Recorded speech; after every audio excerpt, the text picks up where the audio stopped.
Shalom Uvracha mes chers amis, la parashat Emor nous apprend des choses extraordinaires sur le symbole de qu'est-ce que nous devons apprendre dans les fêtes et qu'est-ce que nous devons apprendre dans la vie en général. Quelque chose qui est très très importante. Parce qu'on a toujours l'habitude, surtout aujourd'hui dans notre génération, de regarder les choses qui sont extérieures sans regarder les choses qui sont intérieures. Regardez ce qui se passe. Il y a une question très très intéressante qui est posée par mon Rav, le Rav Moshe Shapira, Zecher Tzadik Vekadosh Levracha, qui dit comme ça, il dit c'est bizarre, regardez la paracha, début de la paracha on parle de la sainteté du Kohen, milieu de la paracha on parle de la sainteté des fêtes, Pesach, Shavuot, Sukkot, Rosh Hashanah, Yom Kippour, et à la fin de la paracha, il était une fois une petite histoire d'un monsieur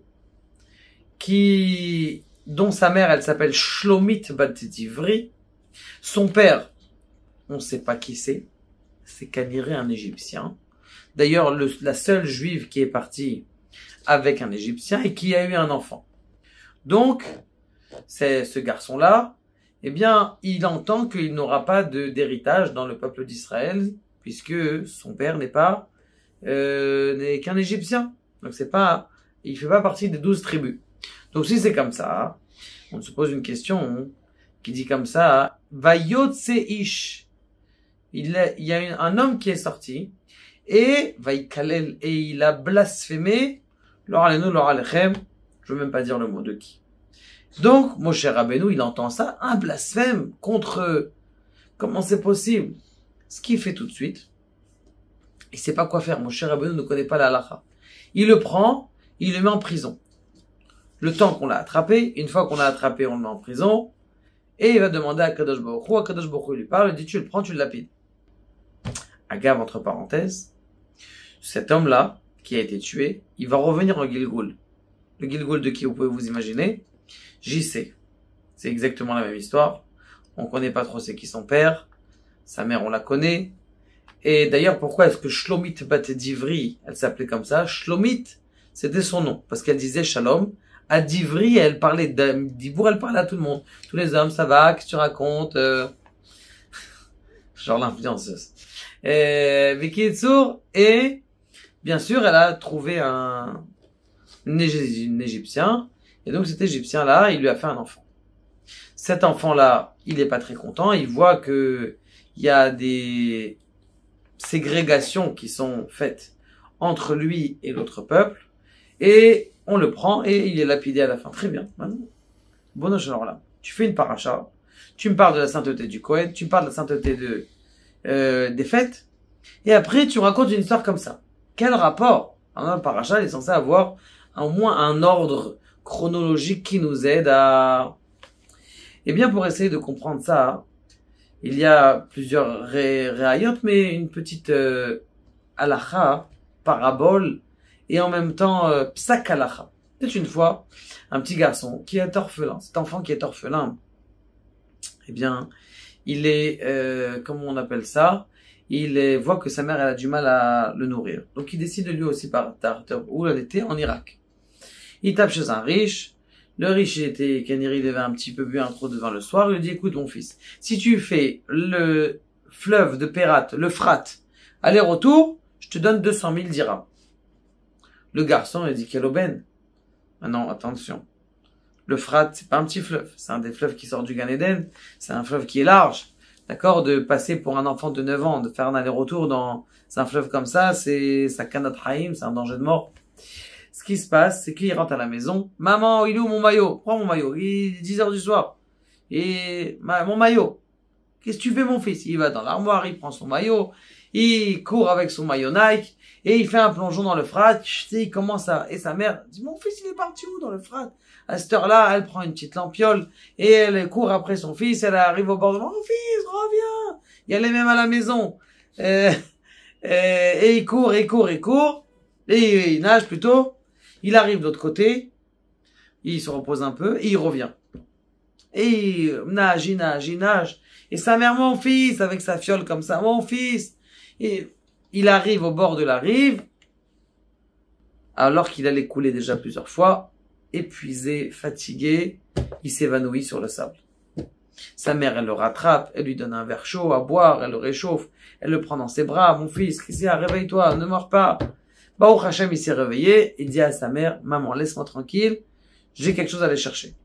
Il va voir le riche, qui le regardait, puisqu'il l'avait vu sur le frat. Il lui dit, donne-moi mes 200 000 dirhams. Il dit, non, non, c'était pas ça mon tenaille. C'était pas ça ma condition. Je dis, c'est quoi la condition? J'ai pas compris.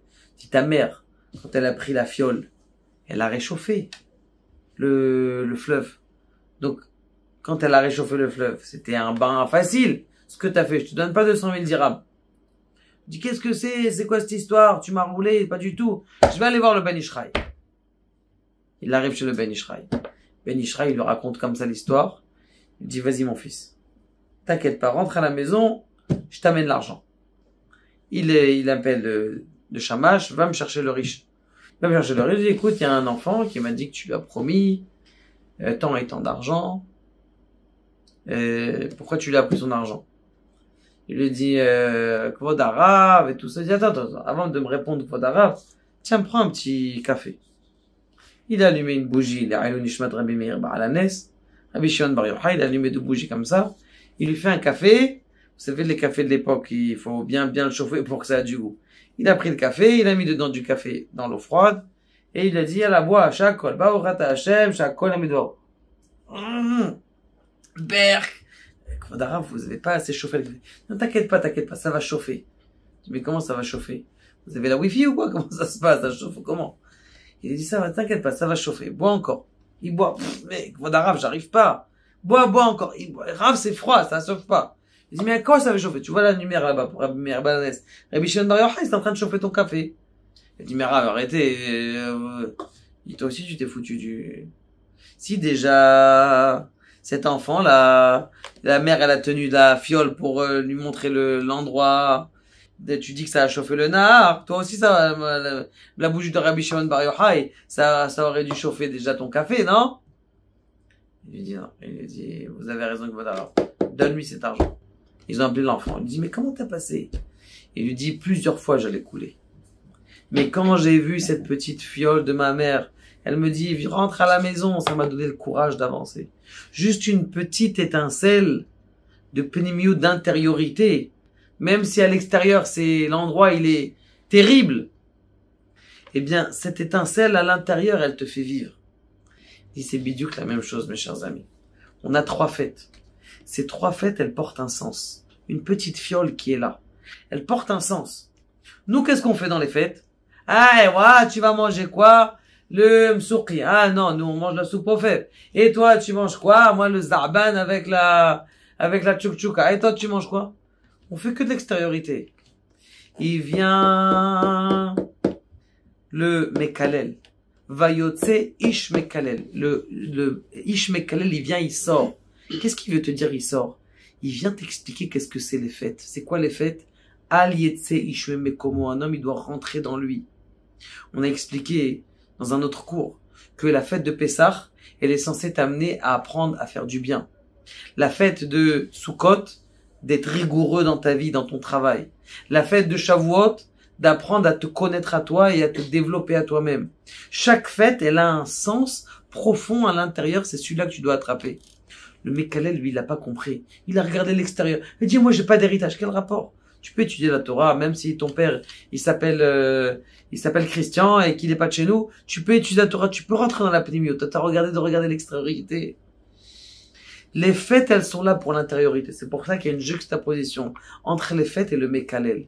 Parce que le Mekalel, Vayotse, il a sorti. Il est sorti du monde.